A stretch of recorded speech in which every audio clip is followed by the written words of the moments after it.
Hello student, we are going to study price discrimination in monopoly. So what is price discrimination? First of all we should know this.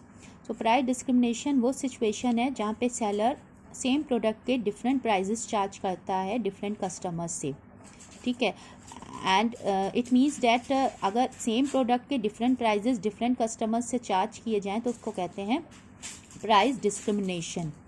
In monopoly it is possible only in monopoly. Why? Because in monopoly there is no free entry and exit of firm. मतलब free entry and exit नहीं होता है firm का, ठीक है. There are barriers to entry, ठीक है. Monopolist prevent करता है अदर सेलर्स को मार्केट में एंटर करने से, ठीक है. There is no free entry and exit of firm, ठीक है.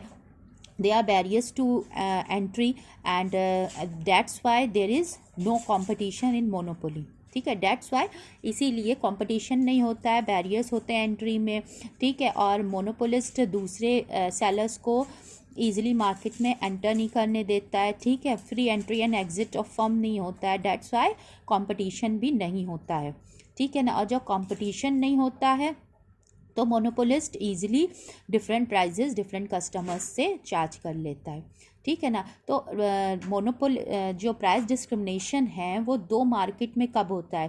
प्राइस डिस्क्रिमिनेशन दो तरह से होता है. सेम मार्केट के डिफरेंट कस्टमर्स से प्राइस डिस्क्रिमिनेशन और दो मार्केट डिफरेंट मार्केट्स में प्राइस डिस्क्रिमिनेशन.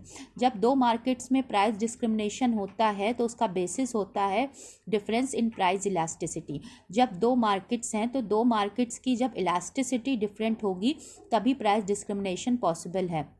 अगर दो मार्केट की प्राइस इलास्टिसिटी सेम है तो in that case price discrimination possible नहीं होता है. Suppose they are two markets A and B, ठीक है. दो मार्केट्स हैं A and B. Suppose they are two markets A and B and in A market में जो इलास्टिसिटी है वो लो है और बी मार्केट में इलास्टिसिटी हाई है. तो जिस मार्केट में इलास्टिसिटी लो है तो वहाँ पे जो मोनोपोलिस्ट है वो प्राइजेस को हाई रख सकता है. Why high? Because price elasticity of demand क्या है, लो है मार्केट में, ठीक है. वहाँ पे अगर मोनोपोलिस्ट प्राइस को अपने हाई रखता है दैट इन दैट केस उसकी क्वांटिटी डिमांडेड पे इफेक्ट नहीं पड़ेगा. मतलब क्वांटिटी डिमांडेड रिड्यूस नहीं होगी. क्यों? क्योंकि वहाँ पे इलास्टिसिटी लो है, ठीक है. क्वांटिटी डिमांडेड रिड्यूस होगी लेकिन लो होगी रिड्यूस, ठीक है ना. तो बिकॉज वहाँ पे इलास्टिसिटी लो है तो वहाँ पे monopolist easily high prices charge कर सकता है, ठीक है ना. नेक्स्ट मार्केट बी जहाँ पे इलास्टिसिटी हाई है. इलास्टिसिटी हाई का मतलब क्या है? इलास्टिसिटी हाई का मतलब ये है कि अगर हमने वहाँ पे प्राइस में चेंज किया तो उसका इम्पैक्ट डिमांड पे बहुत ज़्यादा पड़ेगा, ठीक है ना. तो इन दैट केस उस मार्केट में जहाँ पे इलास्टिसिटी हाई है वहाँ पे मोनोपोलिस्ट क्या करता है, प्राइस को लो रखता है. प्राइस को लो रखेगा, इलास्टिसिटी हाई है तो क्वांटिटी डिमांडेड इंक्रीज होगी ज़्यादा परसेंटेज में एज़ कम्पेयर टू प्राइस, ठीक है ना. तो यहाँ पे हमने क्या देखा, जहाँ पे इलास्टिसिटी लो है वहाँ पे क्या रखना है, वहाँ पे प्राइजेस को हाई रखना है, ठीक है ना. और जहाँ पे इलास्टिसिटी जो है वो हाई है वहाँ पे प्राइजेस को लो रखना है, ठीक है. क्या बात हमने देखी जहाँ पे प्राइस इलास्टिसिटी ऑफ डिमांड लो होगी वहाँ पे प्राइजेस हाई रखे मोनोपोलिस्ट, ठीक है ना. और जहाँ पे इलास्टिसिटी हाई होगी वहाँ पे प्राइजेस को लो रख के क्वांटिटी डिमांडेड को इंक्रीज कर ले एंड लाइक दिस वो अपने प्रॉफिट को मैक्सिमाइज करेगा, ठीक है. तो like this monopolist price discrimination करता है इन टू डिफरेंट मार्केट्स जहाँ पे प्राइस इलास्टिसिटी डिफरेंट होती हैं. सो प्राइस डिस्क्रिमिनेशन पॉसिबल कब है? It is possible only in monopoly market first. और सेकेंड मैंने क्या बताया, जब इलास्टिसिटी टू मार्केट में डिफरेंट होंगी तब पॉसिबल होगा. सपोज अगर दो मार्केट में इलास्टिसिटी सेम है तो वहाँ पे प्राइस डिस्क्रिमिनेशन पॉसिबल नहीं होगा, ठीक है ना. इलास्टिसिटी दो मार्केट की डिफरेंट होनी चाहिए, यही बेसिस होगा प्राइस डिस्क्रिमिनेशन करने का दो मार्केट में, ठीक है. द कमोडिटी और service being sold is not transferable between person and market. मतलब जो कमोडिटी जो सोल्ड होगी वो ट्रांसफरेबल ना हो एक मार्केट से दूसरी मार्केट में, ठीक है ना. ये तीन कंडीशन होंगी तब प्राइस डिस्क्रिमिनेशन पॉसिबल होगा. ठीक है। ना हम देखते हैं मोनोपोलिस्ट इक्विलिब्रियम, कैसे मोनोपोलिस्ट अपना इक्विलिब्रियम फाइंड आउट करेगा, ठीक है ना, इन प्राइस डिस्क्रिमिनेशन। ठीक है, तो first we have this two market, हम इसमें एज्यूम करेंगे दो मार्केट्स हैं, A market A and B. Market A में इलास्टिसिटी लो है और मार्केट बी में इलास्टिसिटी हाई है। ओके, और and next we have this combined market. ठीक है ना, इस कंबाइंड मार्केट में क्या होगा, हमारा जो इक्विलिब्रियम है वो डिटरमाइंड होगा, इक्विलिब्रियम आउटपुट डिटरमाइंड होगा और वही आउटपुट इन दो मार्केट में सेल होगा। ठीक है ना, तो फर्स्ट हम क्या करेंगे, ये जो हमारी इलास्टिसिटी है दो मार्केट में, तो हम ये देखें मार्केट ए में elasticity, price elasticity of demand low है, तो हम देखें डिमांड कब हमारा जो है वो लेस इलास्टिक है। ठीक है, हमें दिख रहा है, और यहाँ पे बी मार्केट में इलास्टिसिटी ज़्यादा है, तो हमें दिख रहा है कि इसमें डिमांड कर्व हाईली इलास्टिक है। ठीक है ना, now we know that in monopolist जो डिमांड कर्व होता है वही एवरेज रेवेन्यू कर्व होता है।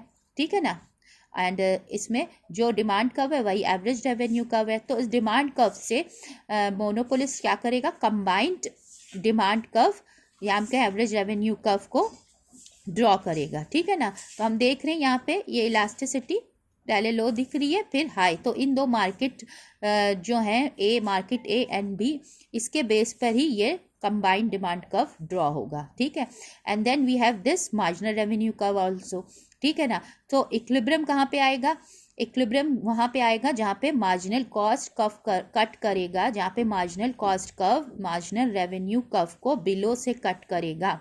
ठीक है, वहाँ पे हमारा क्या आएगा, इक्विलिब्रियम आउटपुट आएगा। ठीक है ना, जहाँ पे marginal cost marginal revenue curve को कट करे from below, that is the point of equilibrium. ठीक है ना, तो आउटपुट कितना डिटरमाइंड हुआ, इक्विलिब्रियम आउटपुट OM। ठीक है ना, और मार्जिनल रेवेन्यू यहाँ पे क्या है, EM है। ठीक है ना, तो ये जो EM मार्जिनल रेवेन्यू है, ये जो हॉरिजॉन्टल लाइन है ये जाके कट करेगी मार्केट बी के मार्जिनल रेवेन्यू कर्व को at this point, EB point पर। ठीक है, और यही हॉरिजॉन्टल लाइन जाके मार्केट ए के मार्जिनल रेवेन्यू कर्व को EA पॉइंट पे कट करेगी। ठीक है, तो जहाँ पे कट करेगी वही आउटपुट हमारा सेल होगा मार्केट बी में, और जहाँ पे ये ए मार्केट के MR कर्व को कट करेगी तो OM A आउटपुट डिटरमाइंड होगा, सेल होगा मार्केट ए में। ठीक है ना, ओके, सो क्या हमने यहाँ पे देखा, हमने यहाँ पे ये देखा कि दोनों मार्केट्स में मार्जिनल रेवेन्यू बराबर होना चाहिए जो कंबाइंड मार्केट के बराबर है। ठीक है ना, यही तो है हमारा मार्जिनल रेवेन्यू EM, यही हॉरिजॉन्टल लाइन ने जाके इसको यहाँ पे कट किया, तो EAM जो EAMB जो है मार्जिनल रेवेन्यू है बी मार्केट का, देन EAMA मार्जिनल रेवेन्यू है मार्केट ए का। ठीक है, और ये मार्केट बी का है।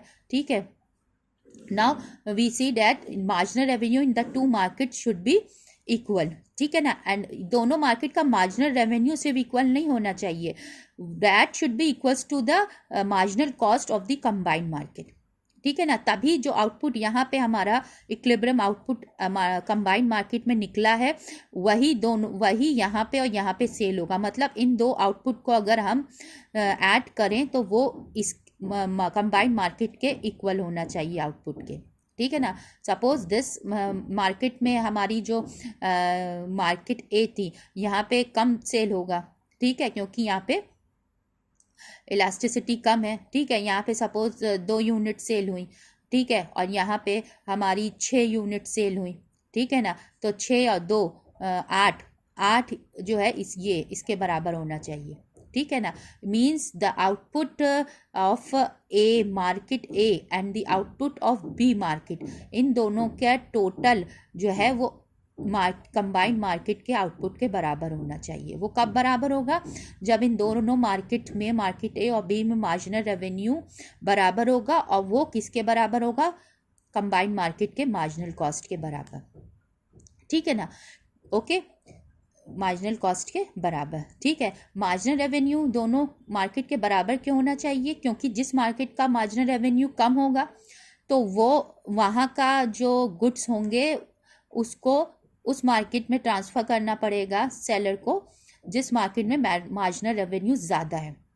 ठीक है, तो मैक्सिमम प्रॉफिट अर्न नहीं कर पाएगा इस सिचुएशन में मोनोपोली, ठीक है ना। तो डेट्स वाई मार्जिनल रेवेन्यू दोनों मार्केट के बराबर होना चाहिए। सपोज मार्केट ए का मार्जिनल रेवेन्यू कम है तो और मार्जिनल रेवेन्यू मार्केट बी का ज़्यादा है, तो जिसका कम है वहाँ से गुड ट्रांसफ़र करने पड़ेंगे मार्केट बी में, ठीक है। एंड इसकी कंडीशन क्या है कि goods sold is should not be transferable between persons and market, तभी प्रॉफिट मैक्सिमाइजेशन होगा, ठीक है। तो इस सिचुएशन में अनप्रॉफिटेबल होगा मोनोपोलिस्ट के लिए कि एक मार्केट से दूसरी मार्केट में गुड्स को ट्रांसफ़र करे, ठीक है। तो कंडीशन क्या है, goods should not be transferable, goods transferable नहीं होना चाहिए, दोनों मार्केट के मार्जिनल रेवेन्यू बराबर होना चाहिए, और वो किसके बराबर होना चाहिए, कंबाइंड मार्केट के मार्जिनल कॉस्ट के बराबर, ठीक है ना।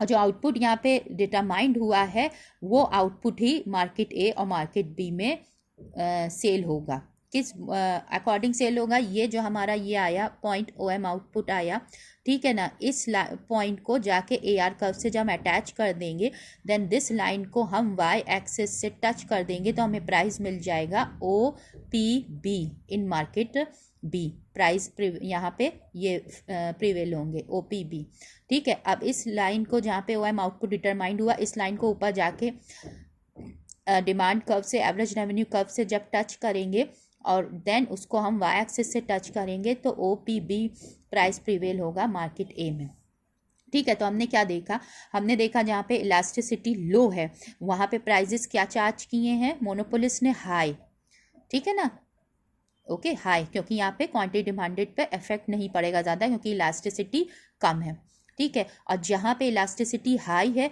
वहाँ पे प्राइजेस क्या रखे, लो रखे हैं, लो रखे हैं। लो रखने से क्या होगा, हमारी यहाँ पे क्वांटिटी डिमांडेड बढ़ जाएगी क्योंकि इलास्टिसिटी ज़्यादा है, ठीक है। तो लाइक दिस मोनोपोलिस्ट अपना प्रॉफिट को मैक्सिमाइज करेगा, जहाँ पे इलास्टिसिटी लो है वहाँ पे प्राइजेस को ज़्यादा रखेगा, और जहाँ पे इलास्टिसिटी ज़्यादा है वहाँ पे प्राइजेस को कम रखेगा, डिमांड को बढ़ाएगा और अपने प्रॉफिट को मैक्सिमम करेगा।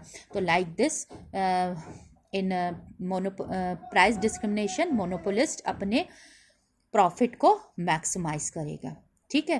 तो दैट इज़ पॉसिबल ओनली जब दोनों मार्केट में प्राइस इलास्टिसिटी डिफरेंट्स हो, मतलब डिफरेंट प्राइस इलास्टिसिटी हो, ठीक है। मार्केट ए में डिफरेंट हो और मार्केट बी में डिफरेंट इलास्टिसिटी हो, दोनों में इलास्टिसिटी सेम नहीं होना चाहिए, ठीक है। Elasticity in the two market should be different, ठीक है। जब डिफरेंट होंगी तभी maximum profit can be achieve in price discrimination by the monopolist, okay. अगर मेरा वीडियो पसंद आया देन लाइक कर दें और सब्सक्राइब कर दें, थैंक यू।